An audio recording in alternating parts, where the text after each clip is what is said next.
Hello students, अस्सलाम वालेकुम। उम्मीद है आप सब खैरियत से होंगे। हमने फर्स्ट ईयर मैथमेटिक्स के लास्ट लेक्चर में चैप्टर नंबर 8 एक्सरसाइज 8.1 के क्वेश्चन नंबर 6 तक कंप्लीट कर लिए थे। आज हम इसी एक्सरसाइज के कुछ और क्वेश्चंस करने के लिए जा रहे हैं। सबसे पहले हम करते हैं क्वेश्चन नंबर 7। देखते हैं कि क्वेश्चन नंबर 7 में क्या चीज़ गिवन है। टॉपिक हमारा वही है, question proof the following propositions bye mathematical induction. मेरी उन तमाम स्टूडेंट्स से जो इस लेक्चर को देख रहे हैं, पहली दफ़ा उन सब से रिक्वेस्ट है कि प्ले लिस्ट में जाके पहले इसका बैकग्राउंड देख लें, जो मैंने एक्सरसाइज 8.1 का बैकग्राउंड दिया था, और शुरू के क्वेश्चंस देख लें, तो फिर ये आगे आने वाले क्वेश्चंस उनको बहुत आसान लगेंगे।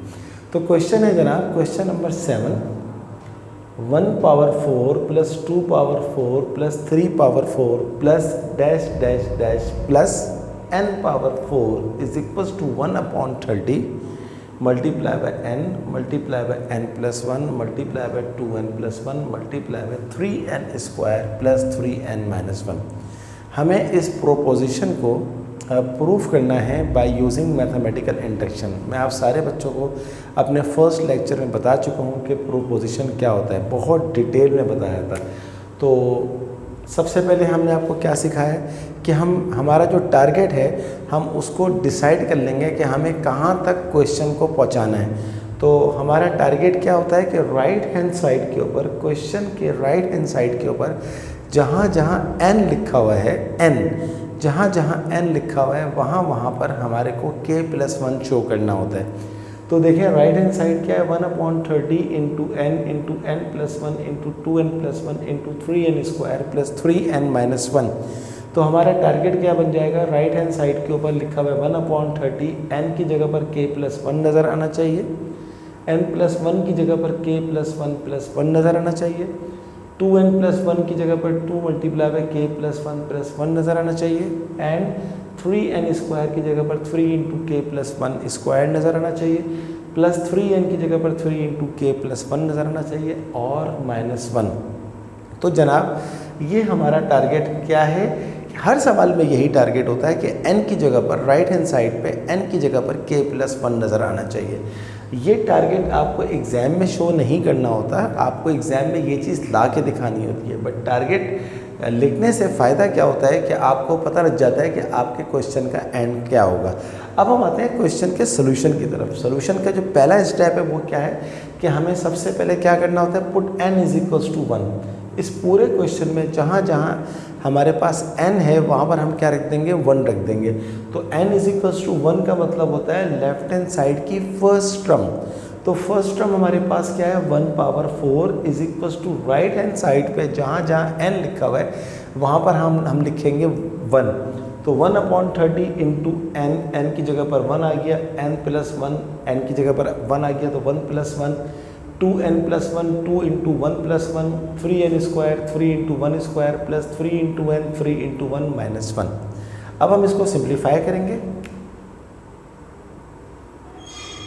1 की पावर 4 क्या होती है, 1 होती है, 1/30 ऐसे ही आ गया। और जब कोई चीज़ 1 से मल्टीप्लाई होती है तो कोई फ़र्क नहीं पड़ता, 1 ख़त्म हो जाता है।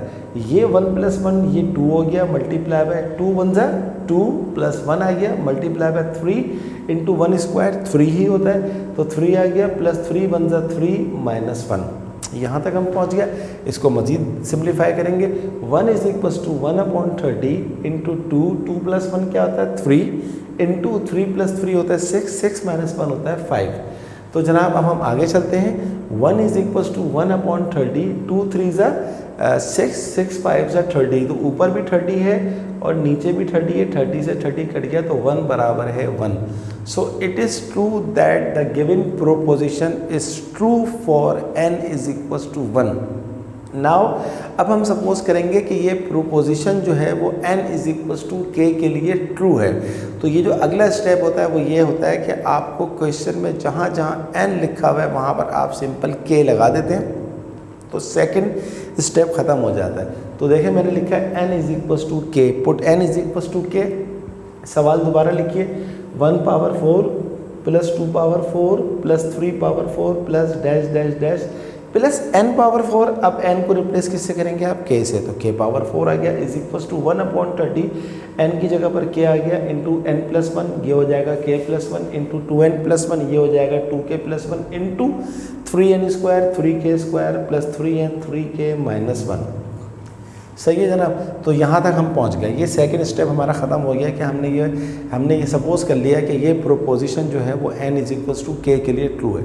अब इसके बाद जो काम शुरू होता है वो होता है मेन काम, जो कि टारगेट अचीव करना होता है आपको, ये है आपका टारगेट। तो अब इसके बाद क्या करेंगे देख लें।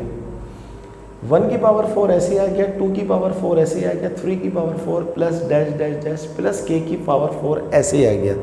अब हम इसमें ऐड करेंगे, जाहिर सी बात है ये k है तो अगली टर्म क्या हो जाएगी k+1, तो प्लस k+1, चूँकि पावर यहाँ पर 4 था तो इसकी पावर भी 4 आ जाएगी, तो k+1 की पावर 4 हमने लेफ़्ट साइड पे ऐड किया। राइट हैंड साइड आपका वो चल रहा है 1/30 into k+1 into 2k+1 into 3k² plus 3k - 1। Algebra का रूल क्या होता है, उसूल क्या होता है कि जो चीज़ आप लेफ्ट हैंड साइड पे ऐड करें एग्जैक्टली वही चीज़ आपको राइट हैंड साइड पे ऐड करनी होती है। तो लेफ्ट हैंड साइड पे आपने ऐड क्या किया, k+1 की पावर 4, राइट हैंड साइड पे भी ऐड हो जाएगा k+1 की पावर 4। अब आपका सारा काम शुरू होता है, टारगेट बनाना है अब आपको। यहाँ तक आप पहुँच गए। अब आप गौर से देखें, तो अब मैं लेफ्ट हैंड साइड नहीं लिखूँगा क्योंकि लेफ्ट हैंड साइड का काम ख़त्म हो गया। अब ये जो राइट हैंड साइड आपको नज़र आ रही है, इस राइट हैंड साइड को ये वाली साइड बनानी है, ये इसीलिए टारगेट में भी देखें राइट हैंड साइड लिखी जा रही है। तो अब आज आगे चलते हैं, राइट हैंड साइड को कंसीडर करेंगे 1/30, और आप गौर से देखें यहाँ पर भी आपको k+1 नज़र आ रहा है और यहाँ पर भी आपको k+1 नज़र आ रहा है। ये k+1 की पावर 4 है, ये k+1 की पावर 1 है, तो इसको बाहर ले लें। k+1 की पावर 1 को 1 लिखने की ज़रूरत नहीं है, तो 1/30 इंटू k+1, यहाँ क्या बचा, यहाँ k बचा, और ये k+1 तो बाहर जा चुका है, तो ये 2k+1 बचा, और ये लिखा हुआ है 3k² plus 3k - 1 as it is आ गया। प्लस चूँकि आपने 30 को भी बाहर लिया और 30 सिर्फ इस वाले के नीचे लिखा हुआ था, इसके नीचे नहीं लिखा हुआ था, तो ये 30 जो है वो इससे मल्टीप्लाई हो जाएगा। ये k+1 की पावर 4 था, मगर क्योंकि k+1 बाहर जा चुका है तो ये क्या रह जाएगा, 4 से ये रह जाएगा 3, तो ये हो गया 30 इंटू k+1 की पावर 3। तो अगर आप देखें तो आपके टारगेट की थोड़ी सी चीज़ अचीव हो गई है। थोड़ी सी चीज़ का मतलब है कि टारगेट पे आपको क्या नज़र आना चाहिए, 1/30 k+1, और देखें आपको 1/30 k+1 नज़र आ रहा है। चलिए अब हम और आगे चलते हैं, यहाँ तक हम पहुँच गए। अब अगले स्टेप में हम क्या करते हैं, k को 2k+1 से मल्टीप्लाई कर देते हैं, तो k into 2k 2k², k into 1 ये आ गया k, plus 3k² plus 3k - 1 as it is आ गया, कुछ भी नहीं किया, प्लस 30। अच्छा ये लिखा हुआ है k+1 होल क्यूब, तो हमने इसके ऊपर लगा दिया a+1 का a+b का होल क्यूब। यहाँ मैं आपको एक दफ़ा फार्मूला लिख के दिखा देता हूँ, आपने ये ग्रेड 10 में फार्मूला पढ़ा था, a+b का होल क्यूब क्या होता है, a³ plus 3² plus 3ab² plus b³ अब यहाँ पर a जो है वो k है और b जो है वो 1 है, तो a³ यानी कि k³ प्लस 3ab² b तो यहाँ पर 1 है, कोई फ़र्क नहीं पड़ेगा, तो k² हो जाएगा 3k² प्लस 3ab², तो 3k और b² 1 का स्क्वायर 1 होता है, तो कोई फ़र्क नहीं पड़ा, 3k आ गया, प्लस b³ यानी कि 1 का क्यूब, 1 का क्यूब क्या होता है, 1 होता है। तो ये फार्मूला मैं यहाँ से अब मिटा रहा हूँ। मैंने फार्मूला कौन सा लगाया ये मैंने आपको दिखा दिया।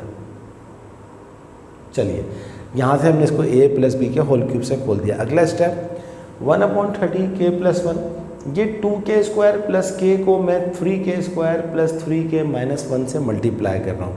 तो पहले 2k² को इस पूरी ब्रैकेट से मल्टीप्लाई कर देते हैं। 2k² इंटू 3k² क्या हो जाएगा, 6k4, 2 3 = 6k4। 2k² को 3k से करेंगे 6k³, 2k² को -1 से करेंगे -2k²। अब हम k को करेंगे k into 3k² 3k³, k into 3k 3k², k into -1 -k। अब इस 30 को इस पूरी ब्रैकेट से मल्टीप्लाई कर दीजिए। 30 into k³ 30k³, 33 = 90k², 33 = 90k, 31 = 30। और आगे चलते हैं 1/30k+1। अब हम क्या करेंगे, ऐड और सब्ट्रैक्ट करेंगे। k4 तो कोई और टर्म है ही नहीं इसके अंदर, तो 6k4 ऐसे ही आ जाएगा। अब यहाँ देखें क्यूब वाले में क्या है, ये लिखा हुआ है 30, 30k³ और 3k³। 30 और 3 कितना होता है 33 और 6 कितना होता है 39, तो ये हो गया 39k³। अब हम जो है वो निकालेंगे इसका स्क्वायर वाली टर्म को करेंगे।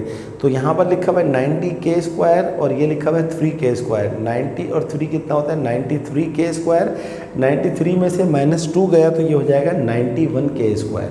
अब हम आएंगे k के ऊपर, ये है 90k, ये है -1k, तो 90 में से 1k गया 89k और ये आ गया +30।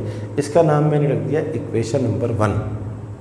अब स्टूडेंट एक बहुत ही इम्पॉर्टेंट हमने काम करना है। यूजुअली जो प्रीवियस क्वेश्चंस हमने किए 1 से लेकर 6 तक, वहाँ पर आप देखिएगा, वहाँ पर आपको इतना बड़ा पावर वाला टर्म नज़र नहीं आएगा, आपको स्क्वायर वाले टर्म नज़र आ रहे होंगे। तो इतनी बड़ी पावर वाला टर्म अगर नज़र आए तो इसको हम मिडिल टर्म ब्रेकिंग मेथड से फैक्टराइज नहीं कर सकते। तो बड़ी पावर के लिए भी हमारे पास एक चीज़ मौजूद है। मैथ में चैप्टर नंबर 3 में एक्सरसाइज 3.1 क्वेश्चन नंबर 1 है, use synthetic division to factorise the following. तो आपको चाहिए, अगर किसी बच्चे को अब जो मैं स्टेप्स बता रहा हूँ अगर वो स्टेप समझ में नहीं आए बहुत अच्छी तरह से, तो मेरी प्लेलिस्ट में जाइए। मेरा जो पहला लेक्चर है, lecture number 1 first year mathematics का, उसमें मैंने सिंथेटिक डिवीज़न बहुत डिटेल से बताई है। लेकिन यहाँ भी मैं आपको बता रहा हूँ। तो सिंथेटिक डिवीज़न कब यूज़ होती है, जब हमें किसी बड़ी पावर वाले पॉलिनोमियल को, टर्म्स को क्या करना होता है, फैक्टराइज करना होता है। तो मैंने यहाँ लिखा है टेकिंग, अब मैं ले रहा हूँ सिर्फ इसको, 6k4 + 39k³ + 91k² + 89k + 30। अब मैंने यहाँ लिख भी दिया factorise above by using synthetic division. अब फैक्टराइज करने के लिए, सिंथेटिक डिवीज़न के लिए ये ज़रूरी है कि हमें ये पता होना चाहिए कि k की किस वैल्यू के ऊपर ये 0 आ सकता है। तो पहली वैल्यू तो है k = -2। इस पूरी पॉलिनोमियल के अंदर जहाँ जहाँ k है, अगर आप वहाँ -2 पुट कर दें तो ये पूरी की पूरी चीज़ क्या हो जाएगी, 0। तो इसका मतलब है कि ये इसका फैक्टर है। फैक्टर का मतलब होता है कि ये कम्प्लीटली डिविजिबल हो गया, पूरा का पूरा डिविजिबल हो गया। जैसे हम कहते हैं ना कि 3 इज़ अ फैक्टर ऑफ 9। क्यों? क्योंकि 9 जो है वो 3 से कम्प्लीटली डिवाइड हो जाता है। क्योंकि रिमाइंडर अगर 0 आ जाए तो इसका मतलब है कि ये इसका फैक्टर है, और अगर रिमाइंडर 0 ना आए तो ये इसका फैक्टर नहीं है। तो एक फैक्टर तो है इसका k = -2, आप चेक कर लीजिएगा। दूसरा फैक्टर है -3/2 पे भी ये 0 आ रहा है। आप चाहें तो इसको जहाँ जहाँ k है वहाँ -3/2 पुट करेंगे तो आपको 0 मिलेगा। तो मैंने लिख दिया k - 2 and k - 3/2 is a factor of above polynomial. यहाँ पर पॉलिनोमियल भी लिख देते हैं। सही है जनाब। तो अब सिंथेटिक डिवीज़न कैसे करते हैं? जो कोफिशिएंट्स हैं पावर के, सिर्फ उनको लिखेंगे। पावर 4 का कोफिशिएंट क्या है, 6, ऐसे ही आ गया। पावर क्यूब का कोफिशिएंट क्या है, 39, ऐसे ही आ गया। पावर k² का कोफिशिएंट क्या है, 91, ऐसे ही आ गया। k का कोफिशिएंट क्या है, 89, कांस्टेंट क्या है, 30। अगर कोई टर्म यहाँ पर इस जगह पर माइनस में होती तो माइनस भी लगता, लेकिन कोई भी टर्म माइनस में नहीं है तो इसलिए सारे प्लस में आ गए। पहला फैक्टर आप ले लें, पहला फैक्टर आपके पास क्या है, -2। सही है जनाब। अब इसका सिंथेटिक डिवीज़न का तरीका क्या होता है कि पहला नंबर एज इट इज़ उतार देते नीचे। तो 6 एज इट इज़ नीचे आ गया, 6 को -2 से करेंगे -12, 39 में से -12 निकाल दें तो 27 बचता है। 27 को -2 से करेंगे तो -54, 91 में से 54 गया तो 37, 37 को आप -2 से करेंगे तो -74, और 89 में से 74 गया तो +15, +15 को -2 से करेंगे तो -30, 30 में से 30 गया 0, तो रिमाइंडर क्या आ गया, 0। तो अब हमारी ये जो पावर 4 थी, ये आफ्टर यूजिंग सिंथेटिक डिवीज़न ये पावर 3 बन गई। कैसे बन गई ये देखें, लिखने का स्टाइल क्या है, k इज इक्वल टू -2 था, इस पे फैक्टर था ये, -2 को उठा के यहाँ ले जाएंगे तो ये हो जाएगा k+2। तो k+2 और ये रिड्यूस होके किस में आया, ये पावर 4 से। अब ये कितनी टर्म्स थी यहाँ पर, अगर आप देखें आपको यहाँ पर कितनी टर्म्स नज़र आ रही हैं, 1 2 3 4 5, और अब देखें कितनी नज़र आएंगी, 1 2 3 4। इसका मतलब है ये पावर 4 से पावर 3 की फॉर्म में आ गया, यानी कि अब 6 के साथ लगेगा cube, k³ plus 27k² plus 37k और प्लस 15। तो अब आपके पास ये फैक्टराइज होके किस फॉर्म में आ गया, k+2 6k³ plus 27k² plus 37k plus 15। और अगर आप इन दोनों ब्रैकेट्स को मल्टीप्लाई करेंगे तो आप दोबारा यही आंसर आपका आ जाएगा, एग्जैक्टली यही चीज़ आ जाएगी। सही है, तो ये हमने किया। अभी इसको, ये क्यूब है, मुझे इसको स्क्वायर तक लेके जाना होगा, क्योंकि मेरे टारगेट में कहीं पर क्यूब नहीं है, तो इसलिए मैं अगेन लिखा हुआ है, अगेन डूइंग सिंथेटिक डिवीजन। तो अब मैं इस फैक्टर को ले लूँगा 6k³ plus 27k² plus 37k plus 15। वही बात k³ के साथ में क्या लिखा हुआ है 6, k² के साथ में क्या लिखा हुआ है 27, k के साथ में क्या लिखा हुआ है 37 और कांस्टेंट 15 ऐसे ही आ गया। और आपका पहला फैक्टर था -2 से आप कर चुके हैं, अब आप करेंगे -3/2 से। तो कर दीजिए -3/2। तो मैंने आपको क्या सिखाया, सिंथेटिक डिवीजन में पहला नंबर ऐसे ही आ जाता है। अब इस नंबर को इससे मल्टीप्लाई करें, 6 × -3/2 क्या होता है, 6 3 = 18, 18/2 हो जाएगा -9।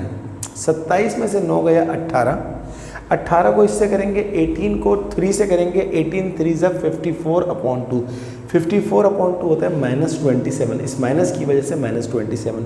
37 में से 27 क्या है 10 आया, 10 को -3/2 से मल्टीप्लाई कर दें, 10 3 = 30, 30/2, तो -30/2 क्या होता है -15। 15 में से 15 गया 0। तो अब आपका जो फैक्टर फाइनल रिजल्ट आया वो क्या आया, क्योंकि k = -3/2 था, -3/2 को आप उधर शिफ्ट कर दें तो k + 3/2 हो जाएगा। इनटू अब आपके पास ये जो टर्म थी क्यूब वाली, ये देखें 1 2 3 4 थी, अब ये 3 टर्म्स बन गई 1 2 3, यानी कि ये क्यूब से किस में आ गया, स्क्वायर में आ गया। तो ये हो जाएगा 6k², ये हो जाएगा 18k और ये हो जाएगा कांस्टेंट। अगर आप इन दोनों ब्रैकेट्स को आपस में मल्टीप्लाई करें तो आप यकीन करें दोबारा ये चीज़ आपके सामने आ जाएगी, गारंटी है। चलिए अब हम इसको मज़ीद सिंप्लीफाई कर दें। तो यहाँ पर देखें ये लिखा हुआ है k + 3/2, तो यहाँ से मैं 2 और ये इसके नीचे लिखा हुआ है 1, 2 और 1 का एलसीएम दे लेता हूँ। 2 k से मल्टीप्लाई हो जाएगा, 2 क्या हो जाएगा, 2 से 2 कट जाएगा, ये हो जाएगा 3। और मैं इन सब में से कॉमन ले रहा हूँ 2, तो इन सब में से अगर मैं 2 कॉमन लूँ तो ये हो जाएगा 2 3 = 6k², 2 9 = 9, 2 9 = 18k और 2 5 = 10। ये करने का फ़ायदा क्या हुआ, देखें 2 फ़ायदे हुए, एक तो ये कट गया, दूसरा ये छोटा हो गया। तो अब हमारे पास क्या बचा, 2k + 3 × 3k² + 9k + 5, ये आ गई क्वाड्रेटिक इक्वेशन। अब हम ले लेते हैं इसको, टेकिंग 3k² + 9k + 5, तो 3k² + 9k + 5 को हम जो है ये 2 दफ़ा, मैंने पता नहीं क्यों लिख दिया इसको, एक ही दफ़ा काफ़ी था।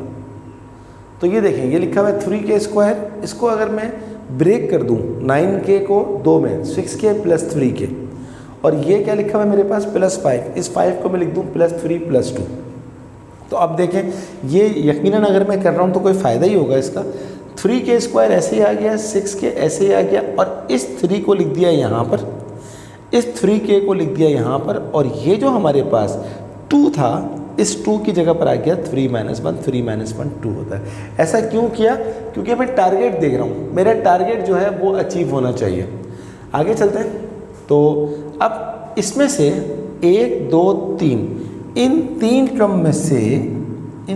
टर्म में से मैं ले रहा हूँ 3 बाहर लिया तो क्या हो जाएगा, k² + 2k + 1। अच्छा, इन 2 में से मैं ले रहा हूँ 3 बाहर लूँगा तो k + 1, और ये वाला जो -1 लिखा हुआ है ये वही चीज़ लिखी हुई। ये करने का फ़ायदा क्या हुआ, देखिए आपके टारगेट में आपका टारगेट अचीव होता जा रहा है।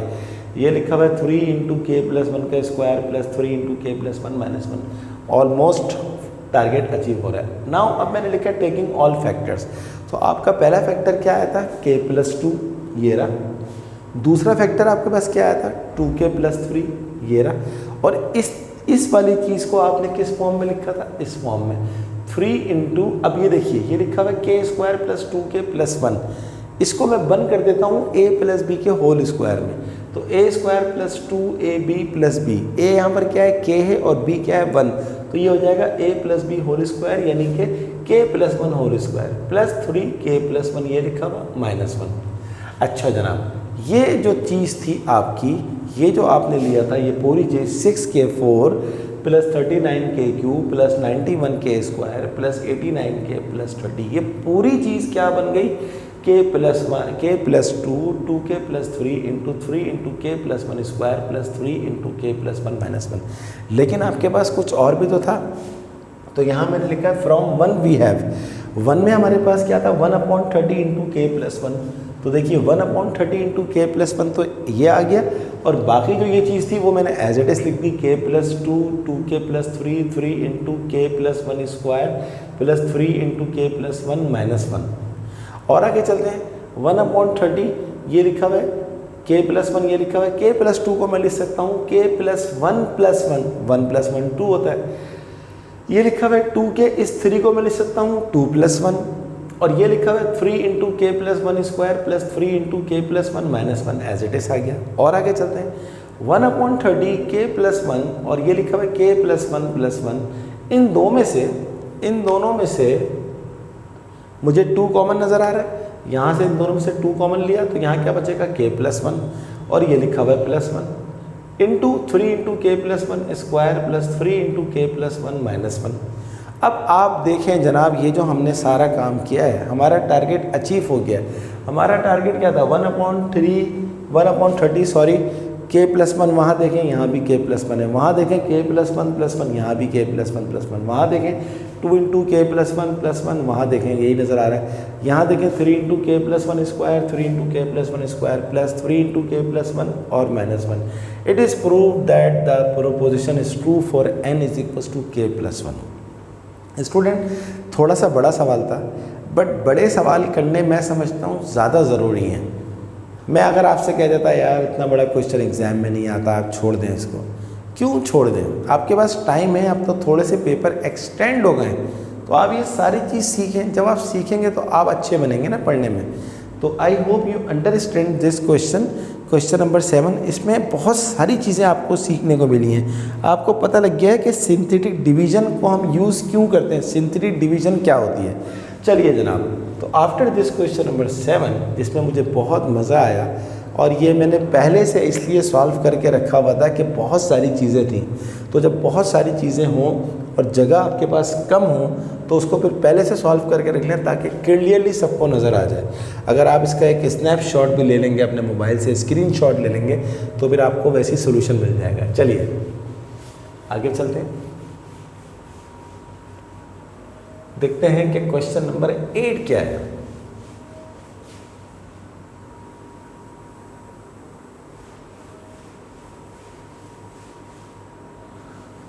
What is question number 8?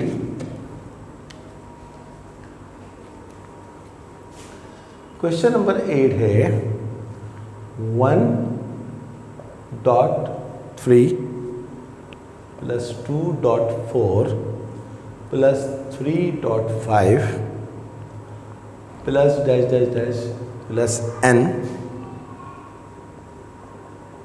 into n + 2 is equals to 1/6 n + 1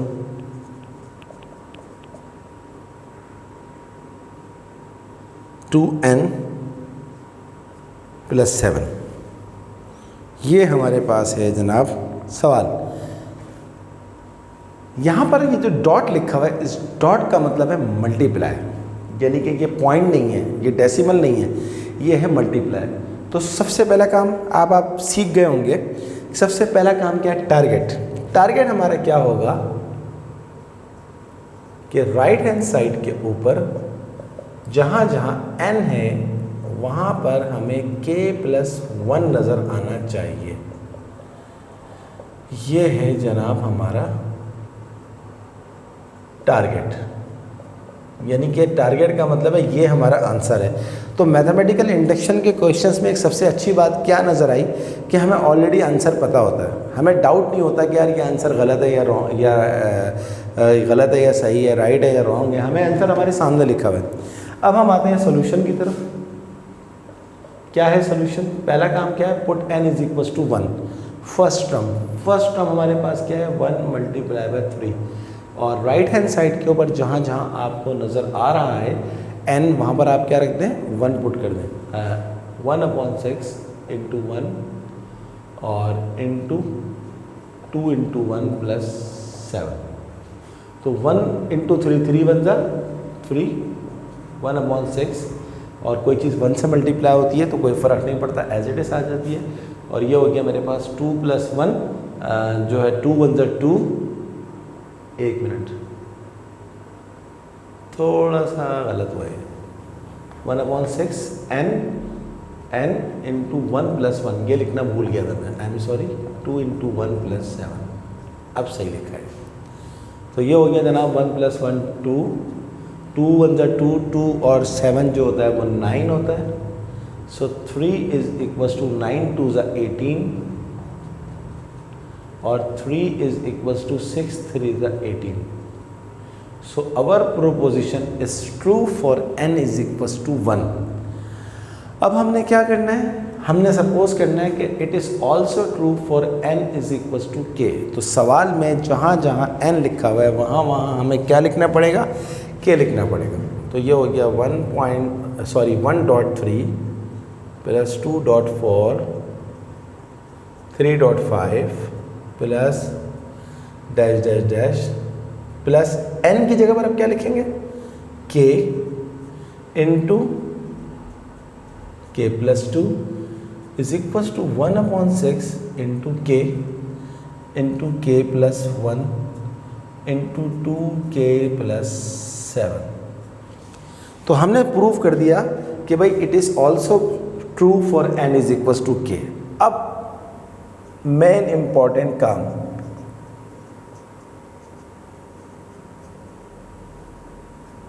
plus k into k + 2 क्या ऐड करेंगे? अगली टर्म क्या होगी? जहाँ जहाँ इस पूरे में k है वहाँ पर k + 1 लगा दो। तो k की जगह पर आ गया k + 1, और इस k की जगह पर, बल्कि नहीं, बड़ी ब्रैकेट की ज़रूरत नहीं है, इस k की जगह पर भी आ गया k + 1 plus 2 is equal to 1/6 k + 1 2k + 7। Left side पे आप जो चीज़ ऐड करते हैं वही चीज़ राइट पे ऐड करते हैं। तो लेफ्ट साइड पे आपने क्या ऐड किया था? k + 1 into k + 1 + 2। अब इसके बाद असल काम शुरू होता है, द मोस्ट इम्पॉर्टेंट वर्क, जो टारगेट अचीव करने वाला काम होता है। तो जनाब ये हो गया हमारे पास 1/6, और k + 1 देखें दोनों में कॉमन आ रहा है, तो k + 1 को बाहर ले लीजिए, ब्रैकेट, यहाँ क्या बचेगा? k और इंटू 2k + 7 प्लस k + 1 बाहर आ गया, और 6 क्योंकि इसके साथ नहीं था तो 6 इसके साथ मल्टीप्लाई हो जाएगा, और यहाँ रह जाएगा k। 2 + 1 कितना होता है? 3। यहाँ तक पहुँच गए। तो 1/6 k + 1, इसको मल्टीप्लाई करते हैं, k into 2k, 2k square, k into 7 7k into plus 6 into k 6k, और 6 3 ज़ा 18। और आगे चलते हैं, 1/6 k + 1 2k स्क्वायर ऐसे ही आ जाएगा, 7 और 6 कितना होता है? 13k + 18। अब ये क्वाड्रेटिक इक्वेशन है, अब आपको किसी सेंटेटिव डिवीजन की ज़रूरत नहीं है, आप सिंपली क्या करें, इसको मिडिल टर्म ब्रेक कर दें। तो 1/6 k + 1, 18 2 ज़ा 36, और 9 4 ज़ा 36, 9 + 4 कितना होता है? 13। तो ये हो जाएगा 2k² plus 9k plus 4k plus 18। तो 1/6 k प्लस 1 2k²। अब आप क्या करें, इसमें से आपको कॉमन क्या नज़र आ रहा है, सिर्फ k। तो यहाँ पर हो जाएगा 2k प्लस 9 और यहाँ पर आपको नज़र आ रहा है 2, तो यहाँ पर आ जाएगा 2k प्लस 9। तो 1/6 k प्लस 1 और 2k प्लस 9 और ये हो जाएगा k प्लस 2 और 2k प्लस 9 दोनों में आ गया तो ये आ जाएगा एक दफ़ा। इसको थोड़ा सा और सिंप्लीफाई करते हैं। 1/6 k प्लस 1, k प्लस 2 क्या हो जाएगा, k प्लस 1 प्लस 1 और इसको मैं कर दूँ 2k, बल्कि अगली ब्रैकेट में करूँगा 2k प्लस, ये 9 लिखा हुआ है, 9 को मैं लिख सकता हूँ 2 प्लस 7। 2 प्लस 7 क्या होता है 9। ऐसा क्यों किया, टारगेट अचीव करने के लिए। इन दोनों में कॉमन क्या नज़र आ रहा है 2, k plus 1 plus 7, target achieve हो गया। देख लीजिए आप 1/6 k plus 1 k plus 1 k plus 1 plus 1 k plus 1 plus 1 2 into k plus 1 2 into k plus 1 plus 7 plus 7। Hence it is true for n is equals to k plus 1 as well. Answer. तो जनाब ये था question number 8 और ये थी हमारी आज की क्लास। 2 क्वेश्चंस ख़त्म हो गए। इंशाल्लाह अगली क्लास के अंदर मज़ीद क्वेश्चंस करेंगे और इसी तरह टारगेट बना के काम करेंगे। उस वक्त तक के लिए आप इन तमाम क्वेश्चंस की प्रैक्टिस करें। कोई कन्फ्यूजन हो तो मुझसे पूछिएगा, मैं इंशाल्लाह आपकी ज़रूर हेल्प करूँगा। आप तमाम बच्चों से रिक्वेस्ट है हर दफ़ा की तरह कि काइंडली अगर अभी तक आपने मेरे चैनल को सब्सक्राइब नहीं किया तो उसे ज़रूर सब्सक्राइब कीजिएगा। मेरी वीडियोस को लाइक करने के साथ साथ अपने तमाम दोस्तों को शेयर करें और उनसे भी कहें कि मेरे चैनल को सब्सक्राइब करें। तो स्टूडेंट्स देखते रहिए मैथ विद सर आसिम। अगली क्लास तक के लिए अल्लाह हाफिज़।